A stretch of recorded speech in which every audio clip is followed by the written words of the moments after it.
The views and opinions expressed on this program do not reflect the company, owners, management, staff, clients, or partners.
It's Friday, the 18th day of February, 2022. Welcome to the Daily Hour, brought to you by Medical House One Communications and Lindos. I'm Jamal Hartman. She's Sherry Vanderpoo, and Leanna Lambert will be with us in a bit to bring you the latest in her news break, brought to you by People's Pharmacy. Sherry, it's your favorite day of the work week. I'm doing the Friday dance. I hope everybody's doing it with me. Do it, Jamal.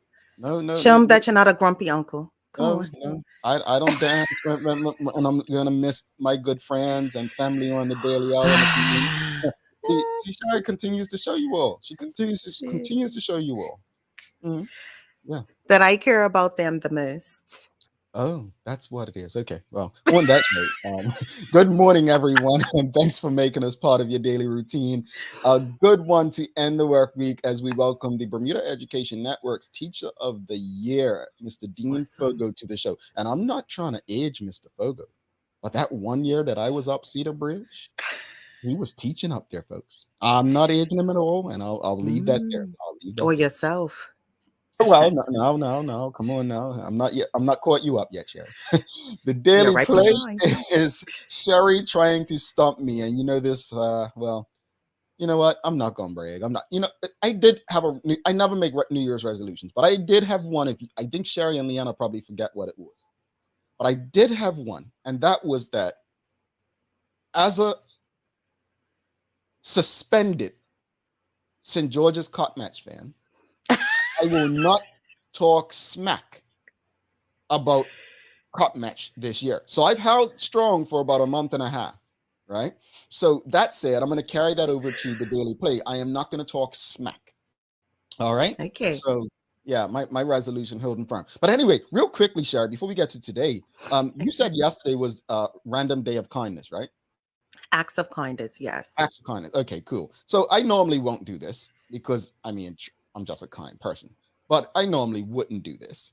But yesterday I was, just out doing some work in a certain area. And I saw this big sign outside of a store and it said Acts of Kindness Day, whatever. Anyway, I parked. I was there for about an hour and I had an hour left on my parking ticket thing. Mm-hmm. So this elderly couple were trying to take my spot. So I got out the car, and at first, I'm not a big guy, but I'm still very dark in complexion. I walked up to them, and they, should they wind the window down? Should they not? Anyway, I gave them my parking ticket, and it had an hour left on it, right? And they were so grateful and thankful. And I'm just like, man, I hope that whatever they conception, whatever that word is, whatever they thought about us before, hopefully that random act changed their mind for the next black person they bump into. So that's my hope from that act yesterday. Stop, Jamal. But that's a regular day. I'm only sharing because it was Acts of Kindness Day. I know, but still, I'm not disputing that this is something that you regularly do or whatnot, but that you even did it on the day. That means that you somewhat complied with a rule for the day. Oh my goodness. That's not normal for me. That's right. You're right, Sherry. You're right. Yeah. No. You know what? That deserves a little ear horn or something like that. But anyway, I want to talk about a couple things, Sherry, and I hope that this kind of pricks the conscience of the audience this morning. And I guess what I'd really love to make or get from the audience, right? What I'd like to get from the audience, and this is just being fair. Mm-hmm. Do you believe we're being unfair to Premier Burt? Do you believe we're being unfair to Premier Burt? That to me is just a question to the audience. Yes or no, do you think we're being unfair to Premier Burt? That's not the actual question of the morning. But before we get into the discussion, I would love to know whether the audience believes we're being unfair to Premier Burt. And I've been going first a lot lately. I guess I'll just go first again just to get it going. Folks, I own who I am. I have no problem owning when I'm wrong. I have no problem owning if you check me about something. I have no problem telling people who try to encourage my bad behavior, no, I was wrong. I don't, right? Don't hype me up when I'm wrong. That's probably the worst thing you can do because I might turn on you. But the reason I say that is the truth about leadership, and Premier Burt made a very good point. And I brought this up yesterday. Last week, Minister Curtis Dickinson was plastered on the front page, right? Plastered on the front page, and people were going at him about the cost of his trip to New York. Going at him. And all of a sudden, he's resigned and he's everyone's hero. My point in saying that is, while we all seem so angry with Premier Burt today, like we have previous premiers, think about it. Most premiers are more popular after they're gone. It's almost like rappers, like once they're gone, or singers, or we seem to like love them a bit more. So Mike, that's where the question's coming from. Do you think we're being a bit unfair? And then when this person moves on to whatever, we're going to start appreciating David Burt, Premier David Burt, a bit more? That's the question. And let's go through some. Do you want to add something before we go to the audience, Sherry? I agree with you in that sense. You know, we tend to look back and but he was so, and we do think that the grass is greener right now, but we're not sure, and it's not sure until we get there that we're like, oh dang, Burt weren't so bad after all. But we don't know that. But at the same token, we can only address what is in front of us and be in the moment. And what's in the moment is all that's going on. So I think, yeah. Are we being unfair to Premier Burt? Traveling Trotty says no. Karen Simmons says no. Shayna Smith says absolutely not. Michelle White says no. Nicole Walker says no, and his time is up. Carlton Fleming says it's your opinion. Too bad he can't defend himself. Sam Cat Place says no. Who can't defend himself? What do you? Who can't? What? Elaborate a bit more. I take from that is that, you know, in regards to conversations that we have going on, he can't defend himself. But I think he is defending himself when he does do certain things. That's why I was looking for clarity, because he's the Premier of Bermuda. He can defend himself. He has our information. He's been on the show. If he wants to come on, he can defend himself. There's not anyone that is discussed on this show. Anyone has an open invitation. So that comment, I'm not quite sure I understand. Too bad he can't defend himself. This is an open forum. And he could defend himself to the public. Exactly. He doesn't have to use our platform to defend himself. If we're saying something and he has an issue with it, look, folks, when I say I don't dislike or hate David Burt, I mean that. I don't dislike David Burt. And I'm not here to share personal conversations, but on a personal level, I don't have any issues. This is not personal. And I keep saying that. I'm dead serious when I say that. I'm going to use Dr. Ewart Brown. Dr. Ewart Brown, I probably disliked him more than anyone as premier. He tried to criminalize a group of black men who were standing up against conscription, which we still believe is modern day slavery. But Dr. Ewart Brown and I could go for lunch tomorrow and still debate stuff. There's a respect level as a person. Why? He was my doctor, my mother's doctor. Outside of politics, there were other things that went on. When my mom was having trouble with me as a child, He was the one that gave recommendations that actually helped me on my path to being in front of you today. So I say that this is not personal with David Burt, Premier of Bermuda, for me. This is literally about how I believe we're not getting the best out of our government. So I just want to make that clear, that when it comes to defending his politics, he can do that anytime in public, on his forums, in his time, in his space, or he knows he has an open invitation. Zamari Hartman for you, Sharon. No, because he is withholding the information that the public should know. Where is our money being directed towards, etc.? Transparency is key. Yeah, we keep saying transparency every day. James Burt said, not sure. Sometimes it feels no, sometimes it feels yes. I think that's where I am, honest. James. That's where I am. It's like, are we unfair to him? I think that I've been unfair to him. Some of you all may say I've been unfair on this show to Premier Burt. I've even reached out to him last year and I asked him, I said to him, do you think I'm being unfair with you? And again, not to share private conversations. And he said, no. He said no. So I don't know how, David Burt as Premier is built very different from me. I'm built very different from Sherry. Like, we're all built differently. Things are going to impact us differently. So this is not a yes or no answer. This is literally how you feel. Do you think we treat them unfairly? I'm just giving some context to say, I feel like when people are in leadership, we give them less of a leash. And then as soon as they're out, all of a sudden we miss them, or they're heroes or this or that. I'm not saying you always going to miss them. Don't take that from me. No, the question should be, is he unfair to the people of Bermuda that voted him in that position? No, not at all. I got you there. That's a good one. I like how you put that. I like that. Marquita Lee says no. Traveling Trotty says, when it came to the former Finance minister. Okay, you all look. I'm not good with acronyms now. I'm trying to figure out what it is. Not everybody watching knows what FM means, but that one was incident of his track record. Somebody understands that, Traveling Trotty. Sam Cap Place says he has to take the same heat that other premiers have had to take. Things are not getting better. Headley and Stevenson. Swan says. Headley JM Stevenson Swan says yes. The girl. And she goes on to say, and that's why exactly why you, Jamal, are totally appreciated. This is not personal, period. And Michelle White for you, Sherry. What we think of a person is based on who they were before today. Opinions are built on legacy. Indeed. Definitely, Michelle White. And let's get to the question of the day.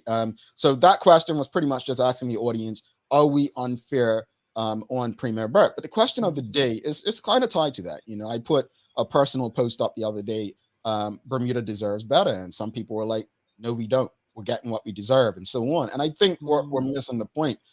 I get other perspectives. Like, you get the government you vote for, but what about those who don't vote? What about those who choose to vote for the other party that's not in? I just don't think it's fair for everyone. It reminds me of Sherry, and I'm just gonna say I'm guilty of it. You guys don't have to call me out. When I used to, interrupt class, and everyone used to have to suffer for my behavior, right? Like, why does everyone else have to suffer?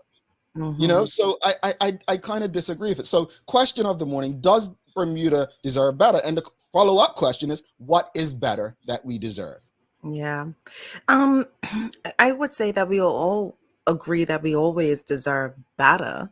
How do we get there is the question, and what does better look like? And so those are the things that concern me. What does better look like? Because better is not always better. And it's what I just said, the grass is not always greener. When are we gonna look at other countries that are similar to us and take some of the things that they may be doing and apply it to Bermuda for Bermudians? Am I making sense when I say that? Because I feel like whatever blueprint that we've been using all of this time, it ain't working. I don't know who approved it, but it ain't working. Well, see, I think the term better, and I know somebody in the audience is probably going to say it, I think it's subjective. I think that's the first thing we have to admit. Better is subjective, right? So what I may deem better, Sherry may not feel like that's better, right? So that's the first thing we have to understand in this question of Bermuda deserves better, or does Bermuda deserve better? How do we get better? Better is going to look differently to everyone. We all live in different situations. But to your point about, you know, better, I think that's more of change where people, I once had someone, I guess they were my boss by title, say to me, well, old change is good change. Well, that's a damn lie. That's a damn Mm-mm. lie. Old change is not good change. And as Sherry said, the grass isn't always greener. But what I will say is, I don't want to fall in the trap of we get what we deserve. I don't think anyone deserves abuse. No Yeah. matter if you feel that, oh well, they knew what this person was like before getting with them, or you know what this person, how this person treated someone else. Now you deserve what you're getting. No, that's not how we should look at life. Mm-mm. So no, I don't think people deserve to be in situations that are, emotionally, physically, or mentally harmful to them. I don't think that's a way to look at anything in life. Yeah. But Sherry, I think defining what a collective better means is the first part of addressing this entire conversation. What does a collective better look and feel like for the people of Bermuda? And because it's the question of who, right? Mhm, Who, and it says Bermuda deserves better. Well, who deserves better? You have the majority of the population is middle class. mhm, Is the better going to serve the majority, mhm, or is it going to, serve the upper class and the society? Like, who is it going to serve? mhm, And how is it that we can move forward that everybody is somewhat on the same playing field? We're all never going to be on mhm, it, but can mhm, we at least be like, instead mhm, of this? mhm, mhm. Yeah, no, I agree. And I think what you're touching on now is equity. Yeah. Yeah. Sam Cat Place says, yes, we do deserve better. Better looks like more transparency and a government that will operate based on ethics, principles, and integrity. It needs to start at the house. Time for a cleanup. James Birch says, we all deserve better from each other. See, I like this too, because what you're doing is you're saying it starts with us, inside Mm-hmm. of us. And, I always say this, I always say, it's not really I used to always say we can't legislate love. We can't legislate love. You can put all the laws in there to allow people to get married, do that. You can't legislate love because that's still on each individual to make their decisions based on what they want or feel that they need. Mark Arthur C. Phillips says there's a sense on various social media platforms that we want better from our elected officials. The question is, what steps are we going to take to keep our politicians accountable? Um, you know, that Yeah. I would agree with that. And if we're focused on the politicians, and what it is that we can do to hold them accountable is, I've thrown out some suggestions. We usually in Bermuda, we hear from politicians when an election's coming up. And I've challenged you all to call your politicians.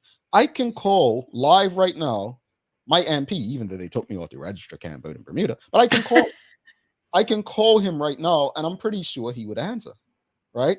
I can probably call any representative that I have a relationship with.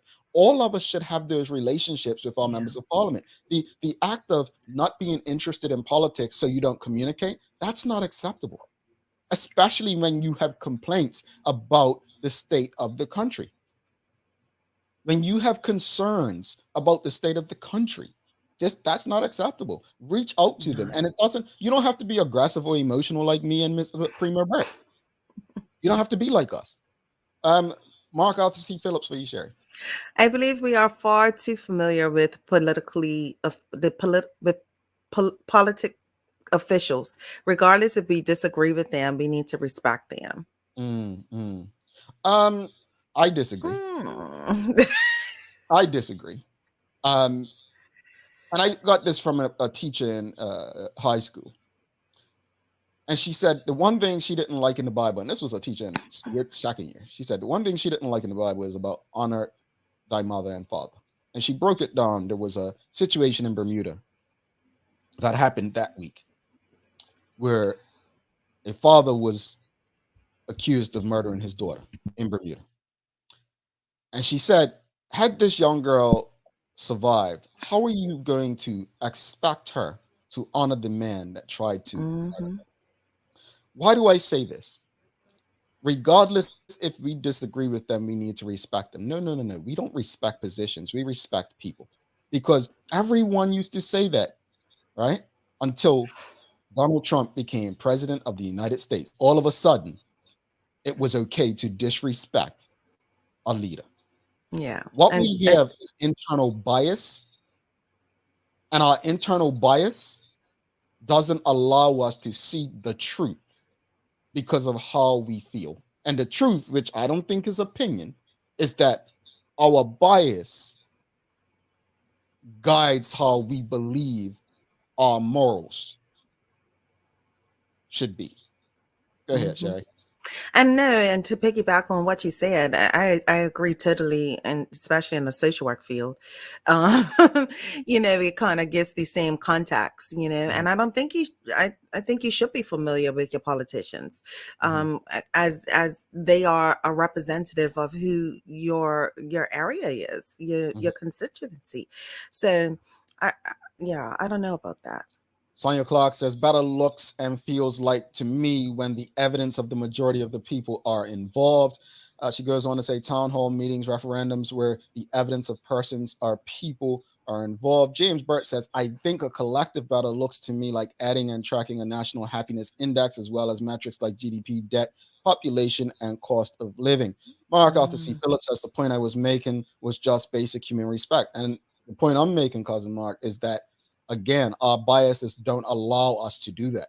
Again, when President Obama was president, Black people especially, oh, you don't have to like him, but respect the president, this and that. And then as soon as 2016 came, right, and 2017, you have President Trump, and rightfully so for some people, right? Right. I'm not saying it was anything wrong with it. I'm just saying that things like that don't help the argument.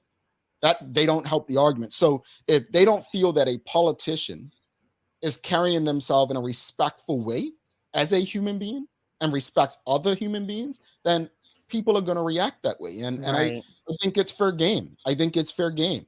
I understand that not everyone is on the same level of maturity, and that's okay. I just hope that it doesn't cause harm to others. I mean, because now I just want to stir people down because that's what was shown to me. Like, I just want to, it's time, Jamal. See how is that? Now let's bring Leanna in. She's just getting, you know what I'm saying? Lee ain't gonna be staring nobody down. Good morning, Lisa. How are you? Good morning, guys. Oh gosh, Sherry, on a Friday, I got the stare down already. She's giving you the look, Lee. She's giving you the look.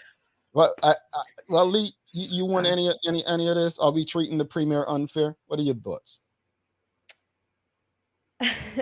I want to say that I do agree with some who say, we learned. I'll start off with this. We learned when I was younger that, do unto others as you have them do unto you. Respect is due to a dog, all of that. But that energy is also reciprocated. And that's how I'll leave it. That energy is also reciprocated. So as the public is out there feeling as if they're not being respected, it's only going to be, returned in that manner. Indeed. All right. Well, Lee, let's get over to that news break. I know you've got something good in for us. It's Friday, right? We'll see. Over to you. We've got Dean Foggo coming up, Teacher of the Year, folks. Stick with us.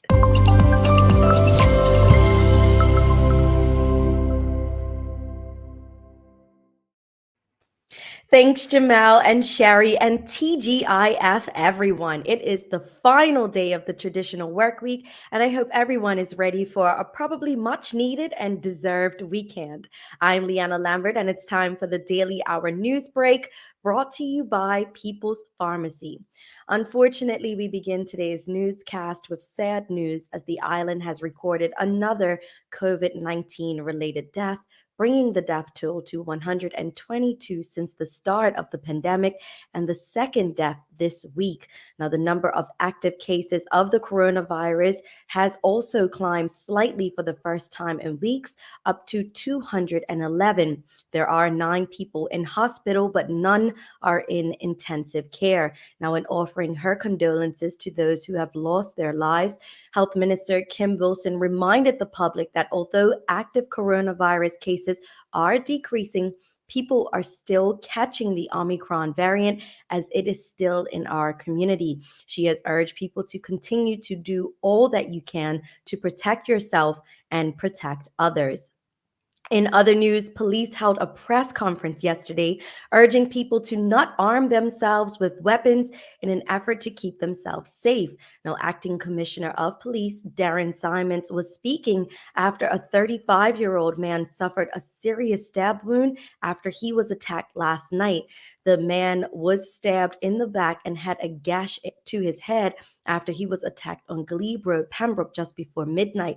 Now, he was found in the car park of Victor Scott Primary School. The man was rushed to hospital with potentially life-threatening injuries. A spokesperson said today that the injured man was in stable condition in the intensive care unit. Now, in the wake of this, the commissioner said that the BPS is launching a campaign to crack down on knife crime. Officers will be stepping up to stop and search patrols in an effort to crack down on violent crime, a strategy they say was introduced after police noticed an increase in the number of people carrying blades.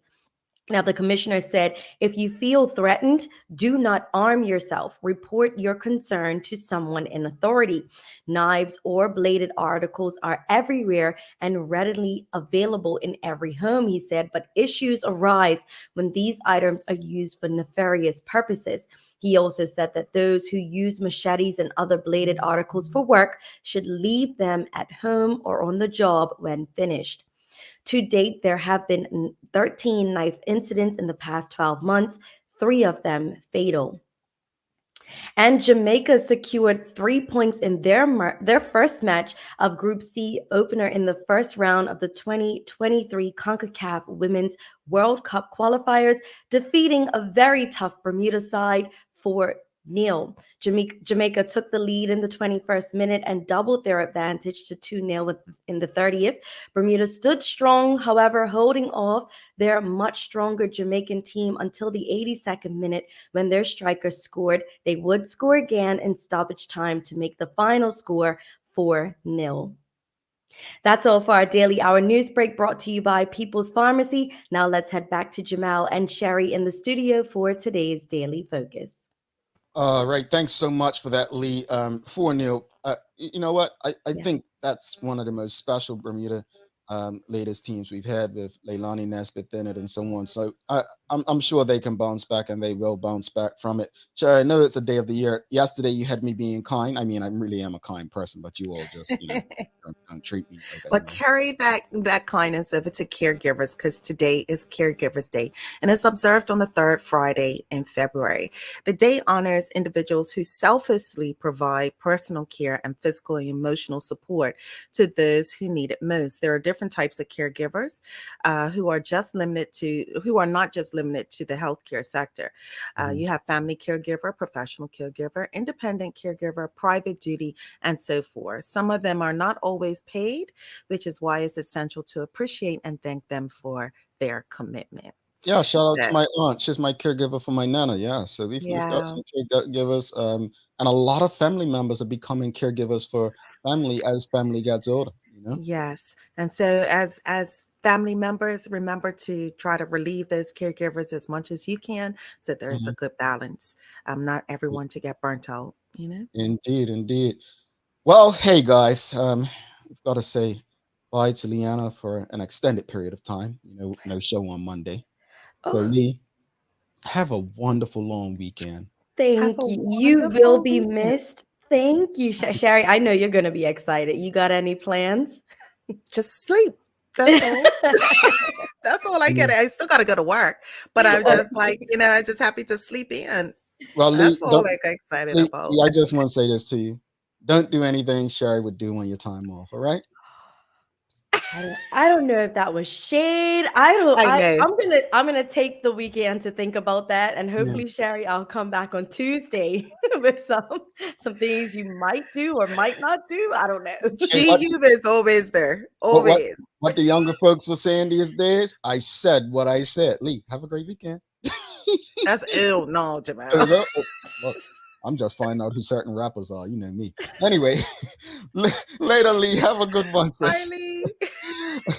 Your ear's shaming me. Look, Sherry's maybe more seasoned than me, but apparently she knows more young things. She's more hip than me, apparently. But folks, we have an important guest coming up. Dean Foggo. We're talking about education and his recognized as Teacher of the Year. That's no small feat.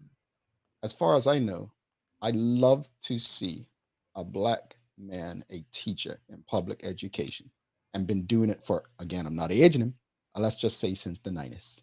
We'll be right back with Mr. Foggo.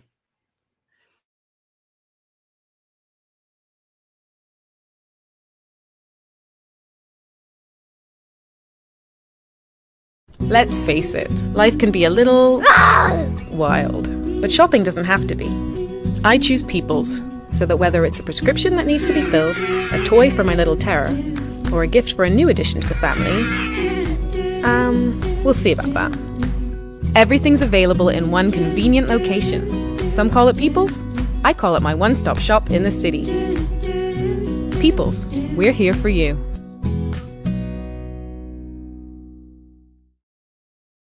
Hi, I'm Karen, a nurse at the old folks home. These long hours used to kill my feet until my hairdresser told me about a great place to buy a pair of clogs. Medical House. Finally, relief. They also carry uniforms in bright, bold colors, and not to mention the support stockings. Karen, Miss Soltis bet her bet again. Oh gosh, these days, I need all the support I can get. Medical House has relocated next to the Dandytown Field, number 6 Bakery Lane, Pembroke. This month, we're again featuring an important dealer in the whole food industry, Aurora Natural Products, who started in Connecticut in 1998 with 4 employees and now employ hundreds, all devoted to producing a wide variety of all-natural and organic goods to an ever-expanding market. Aurora have become a national leader in the whole food distribution business and are ever mindful of the big picture, monitoring the path of each and every ingredient from their source to your table. Try Aurora Natural Raw Shelled Pistachios. Lindo's. Why go anyplace else? Welcome back to the Big Show. Sherry Vanderpool, I'm Jamal Hartnett. The Daily Hour brought to you by Medical Communications, Lindo's, and People's Pharmacy. Just getting a big buzz from you, Sherry. Yeah, it was a big buzz coming through as if it's a phone right next to your mic or something. Real quickly, I just came across a post before we bring Mr. Foggo in, a post. And this is very strange, so forgive me, folks, very strange. But it was Keke Palmer. And I don't know if it's just me, but I just remember her as a young child and seeing her all grown up in relationship with some guy for Valentine's just seems so creepy to me. I don't know. Am I the only one like that? I don't know. I'm like, child actors all grown up with grown men. It just seems weird to me because I just remember them as children. But anyway, that's weird. Kiki's long been growing up. Yeah, apparently I missed that whole growth stage. She's still young Keke Palmer to me. Let's bring in our guest for the day. We've got Dean Foggo, Bermuda Education Network Teacher of the Year. Good morning, sir. Welcome to... Good morning, Jamal. How are you? I'm just doing my acts of kindness to let you know that, blue and blue all the way, all the way. Sherry, blue and blue. Can you please welcome Mr. Foggo with a song, please, Sherry? Not at all, because I was part of his journey, getting educated to be an educator, and the fact that we were in school around the same time, and this is how you want to Dean. Well, see, I want to encourage. It's okay to feel blue at times, but you got to continue to support blue and blue. Yes. No, that's my condolences, Jamal. On passing your mom, my condolences. Thank you very much, Mr. Foggo. And I just want to honestly say thank you for, taking over, because again, I haven't talked any smack this year. I usually start January 1st, but thank you for doing your part to ensure that people understand what team they need to be supporting in a few months at least. Okay. So true. With or without the cop. Thank you, sir. Thank you, sir. See, yeah. Sherry, we're not worrying about you now. But let's get into the convo. So first off, before we get into it, just explain to the audience, how long have you been teaching? What levels have you taught? And what do you currently teach? Oh, okay. So I started teaching in 1997 at Cedar Bridge Academy. That's when they changed the school system. And I was the new teacher. So I was the excited one. I was triply excited that year because St. George's, here we go again, won Cup match, won Colts Cup match, and won the government camp Cup match. So that was back in 1997 until 2003. 2003 to 2007, I went into the political arena. And the voters of St. George's North realized that teaching is where I should be. So 17 people didn't vote for me, and I was excited about that. And I was back at Cedar Bridge in 2008 until 2015, and I've been at Clearwater Middle School ever since. At Cedar Bridge, I started teaching computer science. When I went back after politics, I taught business studies. At Clearwater, I started teaching business studies, and right now I'm the acting deputy down there at Clearwater Middle School. Oh, okay, cool. Yeah, quite a journey in the East End as well. But late last year, you were honored, recognized by the Bermuda Education Network as Teacher of the Year. How did that make you feel? Like, I mean, knowing that you're being recognized by your peers as the elite, outstanding teacher in Bermuda. It was exciting, actually, Jamal. It was, we were going through the COVID, I guess, phase in our lives. And that year was the year I said, I need to put Dean Foggo first. For years, I've been going above and beyond.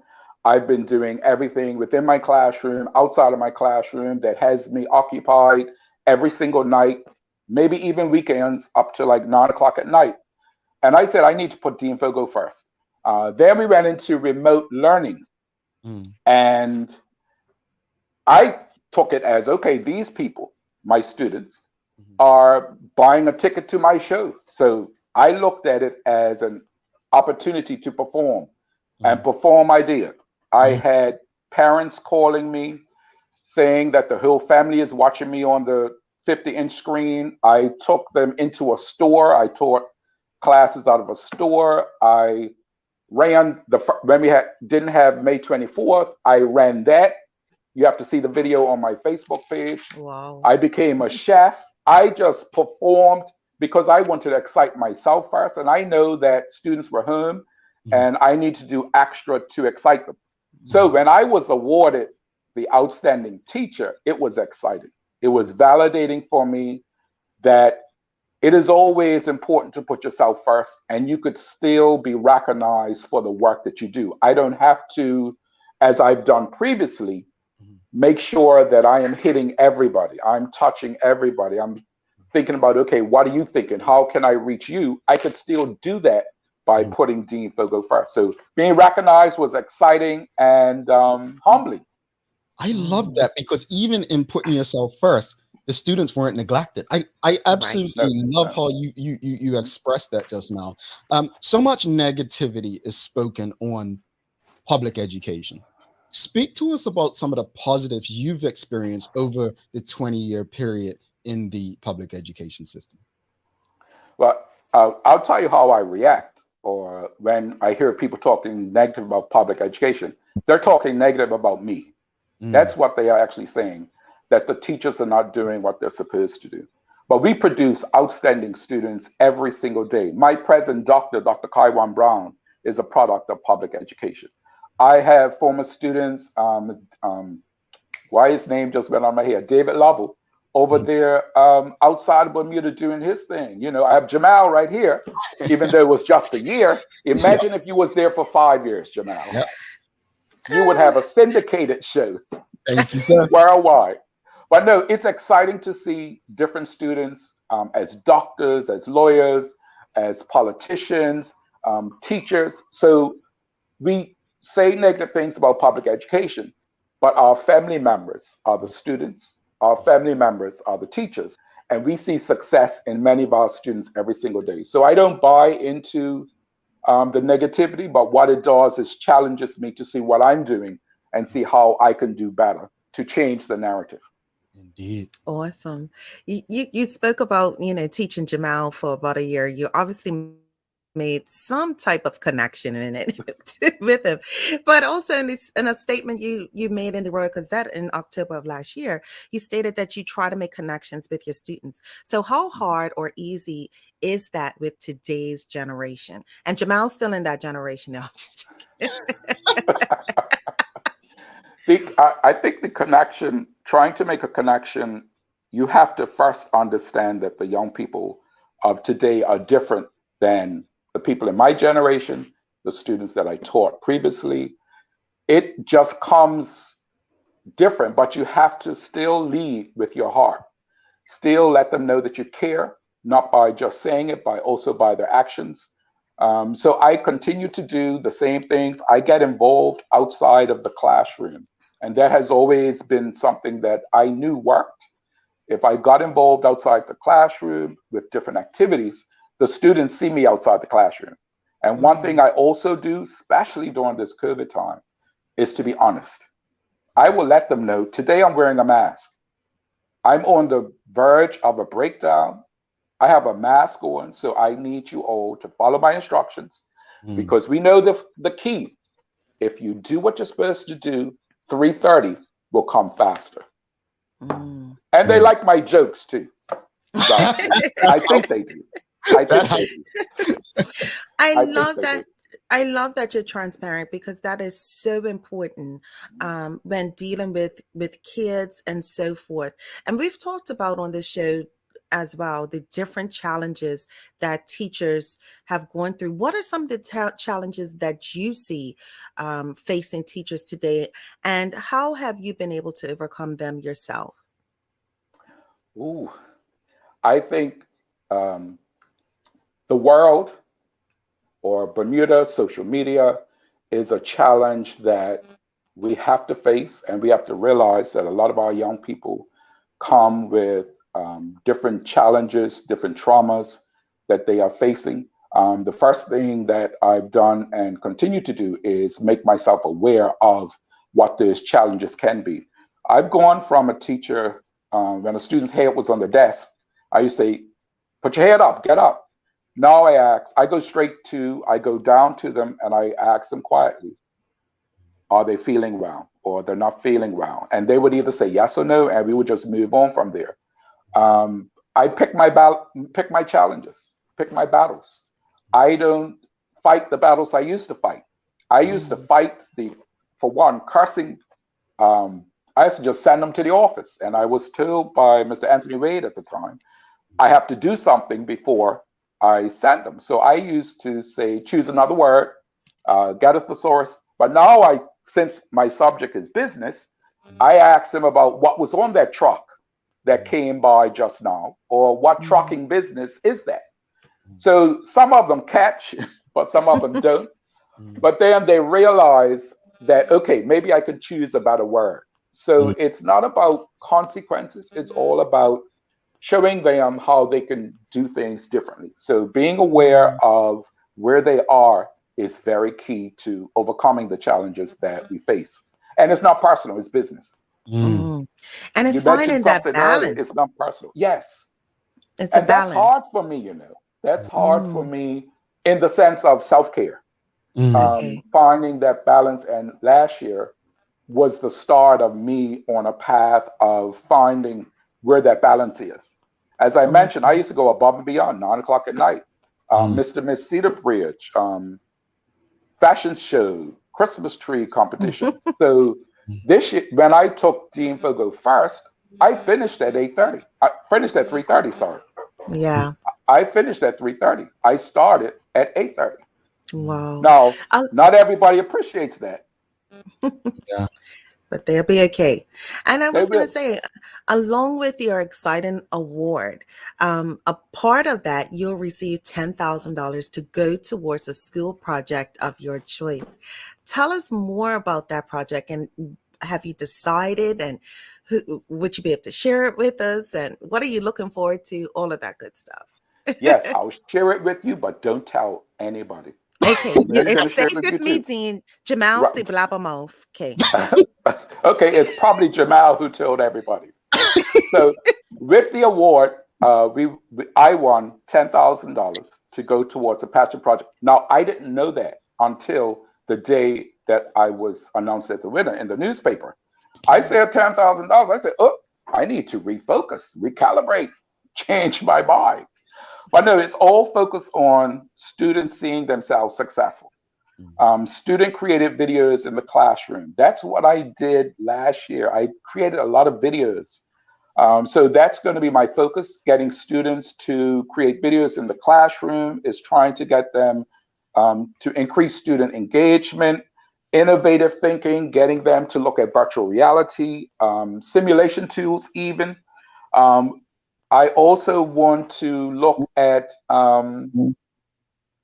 assessing their learning that way, because we know students are not just consumers of videos, they're also producers as well. And in their environment, it's all in there. So why not put it a part of their education? Because a lot of people say, okay, I had a teacher tell students, get off of YouTube. There's no future in YouTube. Well, Dean Foggo looks at Be Lovely, right? What's up, my Be Lovelies? And her smackalicious seafood sauce. And I also look at the Alice's, Devol and Kay. So these people are making money off of us who look at YouTube. So I want my students to see they're learning, they're creating videos. I'm not their only audience.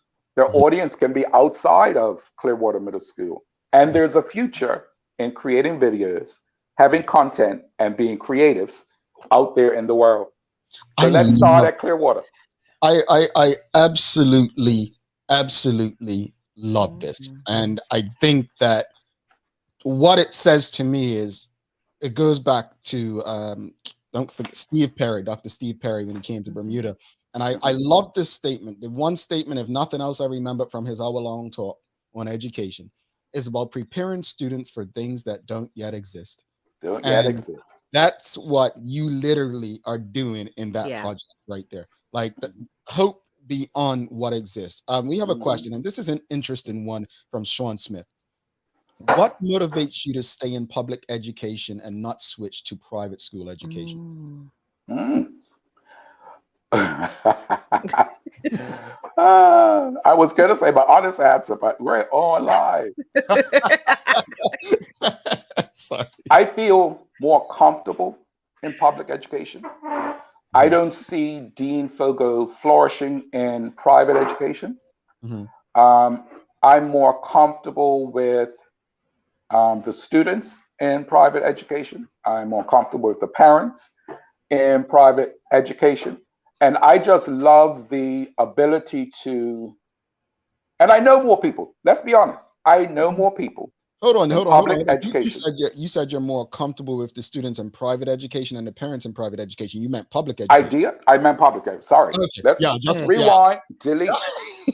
I am more comfortable with parents, students, administrators in public education because I know them. And it's easy to challenge those whom you know. We mentioned earlier about the leaders, because I wrote all my notes. I wrote some notes when you were talking. Respect people and positions, but challenge their decisions. But see, how does, on the back of that, because when I was growing up, it was very different. It was, you couldn't challenge. You were told not to challenge. Now, students are encouraged to challenge. Like, how has that changed the way you've been able to teach over the years? Has it assisted you with allowing students to challenge you? For me, it was fine, because that's the type of person I am. I don't want them to just accept what I do or what I teach. There's only one thing that I do teach that I tell them don't do.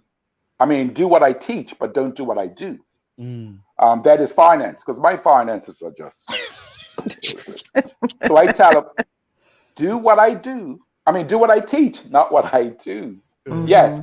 But ask the question again. I lost it, Jamal. 58. I'm 58. I'm 58. No worries. But I was just asking because when I was younger, we were taught to challenge is to be disrespectful, but how has it helped you over the years where, back when you first started teaching, it was disrespectful to challenge, but you encourage it. How has it helped you even in dealing with parents that may say, why are you telling my child that they can challenge authority? I love to be challenged. I love when students challenge, because I don't want my students going, it all centers around Google. We have Siri. We have the other one on my phone that doesn't work. What are the elements of blood? I can go on Google and ask and get the answer. What is an outstanding teacher? I can go on Google and get that. But I want my students to be able to take the information, analyze it, solve problems, think critically, and you can't do that if you don't allow them to challenge. Mm-hmm.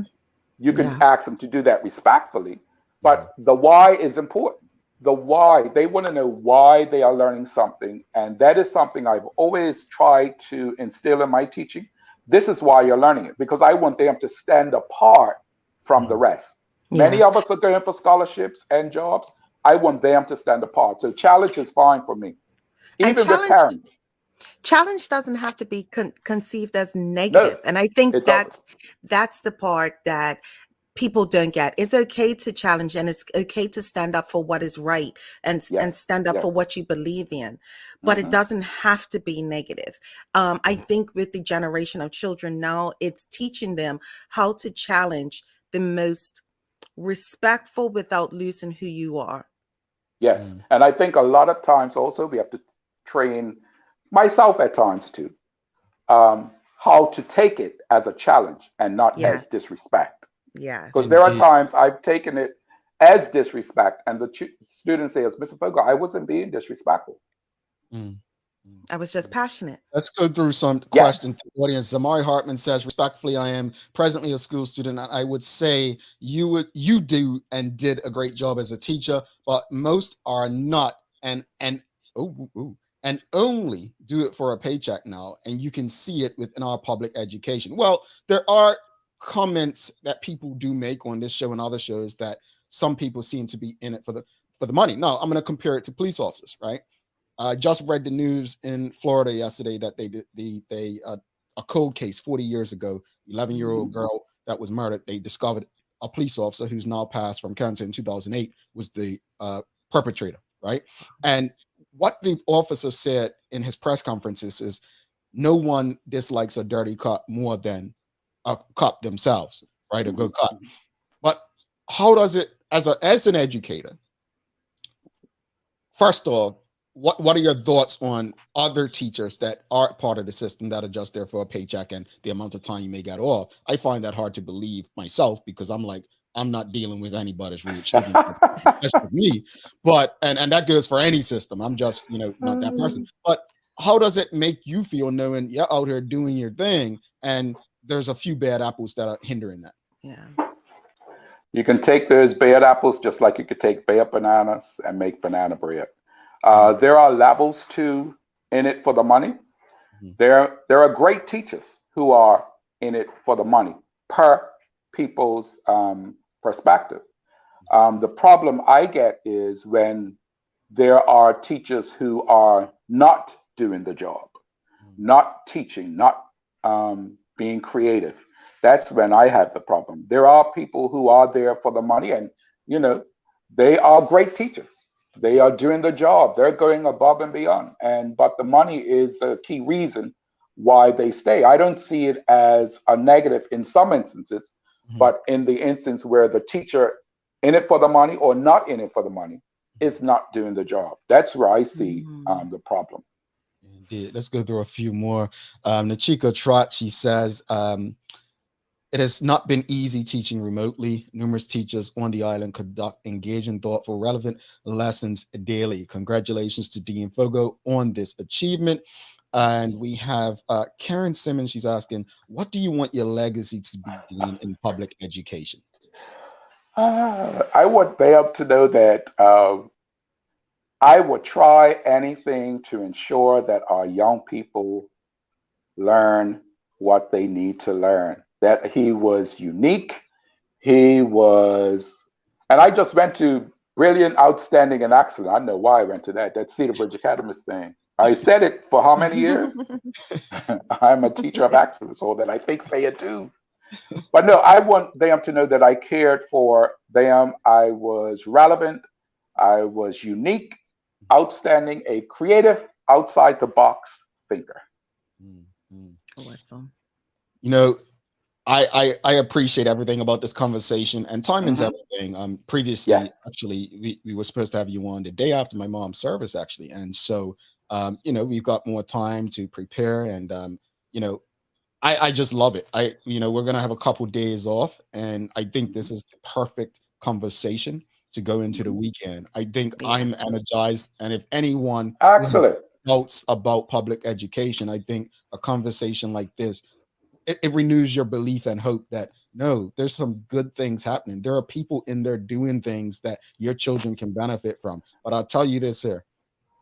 Educators like yourself need the support of the community, not just those whose children you teach. So if there's anything that you can say to the public that can enhance the jobs that people like yourself are responsible for, if there's any advice that you can give parents who may feel like their children are not getting the best of what they believe they deserve, what would you say to them as we head out?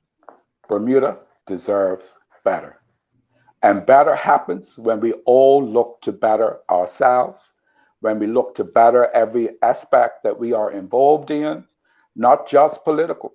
We have to respond better with our comments. When people come on social media and say they need assistance, don't go negative. They want better. And we have to stop that as Bermudians. We have to want better for everybody. Bermuda is going through a transformation because we want better for our young people, a better education system. And better doesn't mean this one is negative, but one that is more relevant, flexible for today, allowing our students to be focused on their passions, allowing the curriculum to be focused on the pillars of our community, so that when our students leave senior school, that they have certifications that will get them in the door. Our education system needs your help. The call has been put out for you to be a part of it. We want you to be a part of it so that our education system will be one that will ensure that our young people will set themselves apart from the rest. Bermuda deserves better. Let's be a part of that better. Dean Foggo, Bermuda's outstanding teacher, thank you so much. And we're definitely going to be having you back on sometime to discuss some other things going on in education. Thank you. Yep, that's fine. Thank you very much. I enjoyed it. Nice seeing you, Dean. Nice seeing you too, Alabama A&M. Bulldogs. Bulldogs. Yes. All righty. If you appreciated that conversation with Dean Foggo, give us a thumbs up, a love, a like. And you know, folks, I'm going to tell you this. There was some gems dropped just now. Remember that water cooler? Remember those family gatherings?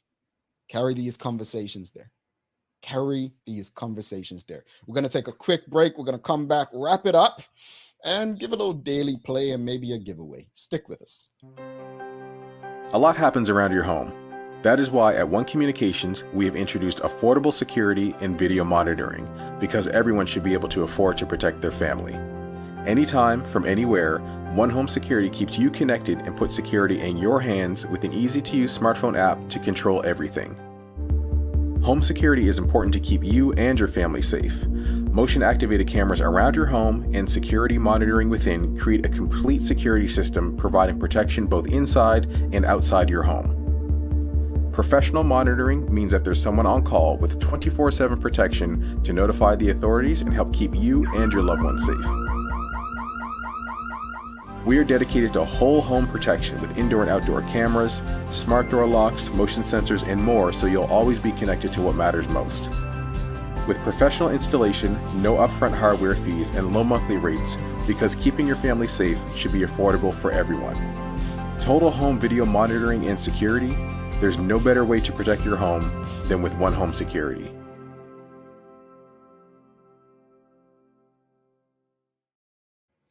All right, welcome back. Thanks again to Dean Foggo for dropping by. Good conversation there. Like I said, if you appreciated the conversation, give us a thumbs up, a love, a like. Make sure you're sharing these conversations in your networks with your family, your friends, and colleagues. Thanks again to One Communications, People's Pharmacy, Medicals, and Lindo's. It's time for the Daily Play, brought to you by Heineken 0.0. Sherry, I'm ready. I don't know what you're smiling for. Bring it on, Lee. Okay. I'm gonna you said you know answers to these things. On the Fresh Prince, what was Will's father's name? Oh man, I know this too. Will. Wrong. No, don't tell Lou. me. Don't tell me, Lou. Yeah. Sorry. Looking at time, but it was Lou. Who was how many questions I've got? 2 or 3? 3, go ahead. Okay. Who was the first black quarterback in the NFL to win a Super Bowl? Oh, I don't know that one. You got me there. Doug Williams. Doug Williams. Okay. And then on the Fresh Prince again, what's Jeffrey's middle name? Butler. Close. Begins with a B. Brutus. What's Jeffrey's middle name? Barbara. Give me questions from Fresh Prince. I know them. Oh, okay. I see what you did there. So basically, I got a 0 today, huh? 0. Oh, okay. It's the first time for everything. Whatever. Let's wrap it up. What's your thoughts on today's show? We deserve better, whatever better may be for yourself. But I think there's a lot of things that need to be addressed within the government, and they need to revamp in some type of way so that better is consistent for everyone. As far as Mr. Dean Foggo, it was a pleasure to see him. I'm excited about his award. I love that he's bringing balance to the classroom and that he is educating our students quite well. So I appreciate him. I just want to touch on the unfairness of David Bird. Again, it's no right yes or no or whatnot. It's based on how each individual feels. I think as media, I believe that I have a responsibility to make sure that I am fair. And so from a personal perspective, I will ask someone, if you think I'm treating you unfair, and have that conversation. If that person feels I'm treating them unfair, I will actually take a look at myself and see how can I do better in that respect.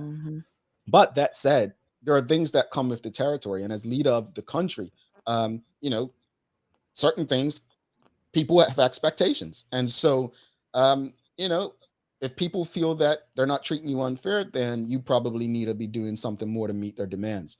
As far as a better, does Bermuda deserve better? To just go back on the back of what you said, subjective. It can be quite subjective. But I think a collective better is when everyone loves one another and we're not in the business of harming each other physically, mentally, emotionally, right? So Dean Foggo, like I said, you brought an energy that I hope really inspires people to support public education. I have nothing against people, whether they're public education or private education. I just think private education, you're paying for it twice, right? Because believe it or not, public education isn't free. That's every person paying taxes. That's what you're paying for. But I just want to see our educators support it. I want to see our children support it. And I think in the end, Bermuda benefits as a whole. Do you have any good, bad, and ugly for us, Sherry, or no? I do. So my good is actually being in this space on this show. These last week or so, we have very much talked about different conversations that have really educated me and inspired me as well. So for me, the Daily Hour is my good. The bad and the ugly is very simple. Bermuda government. She kept it real simple for you all. Now we need some daily inspiration. Send us off to the weekend. I will. There are no limits to what you can accomplish, except the limits you place on your own thinking. And that's from Brian Tracy. I like that one, folks.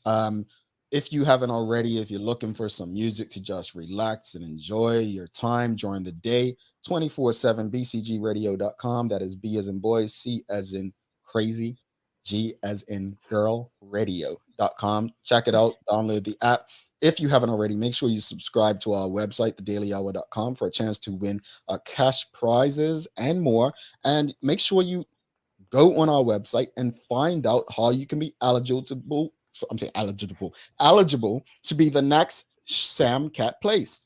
Everybody wants to be Sam Cat Place. Just go to our website, see how you can be eligible to win February's $500 prize. You gotta be a subscriber to our website in order to fulfill the requirement to be eligible. Okay, go to our website and you might be $500 richer.